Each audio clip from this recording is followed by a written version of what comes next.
Button দাও তুমি এখন হ্যাঁ, ঠিক আছে। দেওয়ার পরে আস্তে আস্তে স্টেপে স্টেপে দাফে দাফে তোমাকে শিখাবো না বুকটা নিয়ে দেখাও এভাবে হাত মুষ্টি করো করে এভাবে রাখো রেখে এভাবে করো 1 2 কি শিখতেছ বেটা 4 5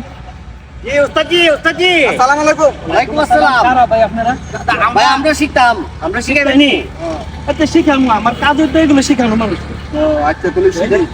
শিখবা আচ্ছা তাহলে তো আশিস শিখতে দা চাও কত সুন্দর বডি দেখো নি। দেখো আমার ছাত্র কি বডি আপনি বানাইছে এরকম বডি হইতো ওইব না। হ্যাঁ, ওইব মানে কিভাবে কিভাবে কিভাবে এই করে তাইলে তোমরা এক কাজ করো হ্যাঁ চেষ্টা করো তোমরা কিভাবে কিভাবে প্রথম- মোবাইল নিয়ে তো মোবাইল আচ্ছা এটা এর কাছে জমা রাখো আমার স্টুডেন্টের কাছে জমা রাখো আচ্ছা আচ্ছা আচ্ছা ঠিক আছে প্রেসার এবার করো কেমনে এই এভাবে দাও মাথাটা নিচের দিক দাও হ্যাঁ এই আমি বললে 1 2 3 4 বললে তোমরা উঠাইবা কেমন আচ্ছা আচ্ছা আচ্ছা কয় না দিবি কইবে আহাই দে কইবে